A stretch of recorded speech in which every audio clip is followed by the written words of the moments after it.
Cancer healer centre, a new beginning.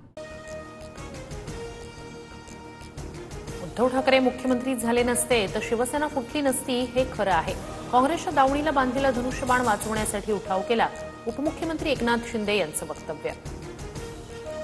राक्षसाचा जीव जसा पोपटात असतो तसा उद्धव ठाकरेंचा जीव महानगरपालिकेत आहे. रामदास कदमांचं वक्तव्य. तर कुणाचा जीव कशातही असो, आपल्याला मुंबई महापालिकेत दुसरा झटका द्यायचा आहे, एकनाथ शिंदेंचं वक्तव्य. जितेंद्र जनावळेंचा शिंदेंच्या शिवसेनेत पक्षप्रवेश. ठाकरेंना पहिली मशाल देणाऱ्या जनावळेंच्या हाती आता धनुष्यबाण. उपमुख्यमंत्री शिंदेंची प्रतिक्रिया. भेटीबाबतच्या चंद्रशेखर बावनकुळे यांच्या वक्तव्यावर सुरेश धसांचा आक्षेप. मुंडेंना 20 ते 25 मिनिटच भेटलो, मात्र बावनकुळेंनी 4.5 तास म्हटल्यामुळे माझ्याबद्दल संभ्रम निर्माण झाला. सुरेश धस यांचा आक्षेप. बावनकुळेंच्या घरी कोणती डील झाली, वापरा आणि सौदा करा या भाजपच्या परंपरेस सुरेश धस जागले. धस मुंडे भेटीवर संजय राऊतांचं ट्विट.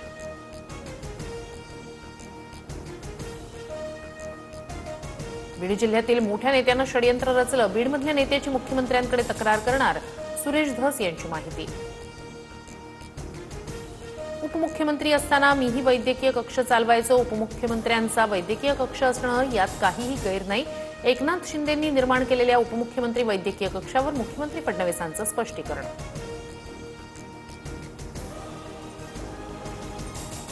ठाकरे गटाच्या प्रमुख नेत्यांची शिवसेना भवनात बैठक पार पडली. पक्षातील डॅमेज कंट्रोल रोखण्यासाठी बैठक. आमदार भास्कर जाधवही बैठकीला उपस्थित.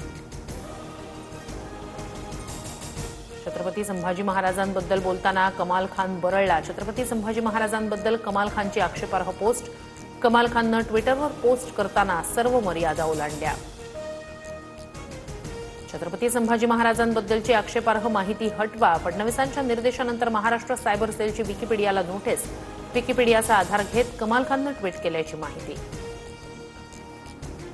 संदीप नाईक पुन्हा भाजपमध्ये घर वापसी करणार. विधानसभा निवडणुकीपूर्वी संदीप नाईक यांनी पवार गटात केला होता प्रवेश. कोर्टाच्या आदेशानुसार कल्याण डोंबिवलीत 48 अनधिकृत इमारतींवर हातोडा चालणार. रहिवाशांना घरं खाली करण्याच्या नोटिसा. आम्ही कायद्याचं पालन करणार, महापालिका आयुक्तांची भूमिका. बॉक्स ऑफिसवर छावा सिनेमाचं वादळ. 4 दिवसात 145 कोटींची कमाई. कॅनडातील टोरंटो विमानतळावर डेल्टा एअरलाइन्सच्या विमानाचा अपघात. लँडिंग दरम्यान तांत्रिक बिघाडामुळे दुर्घटना. अपघातात 17 प्रवासी जखमी, 3 गंभीर जखमी.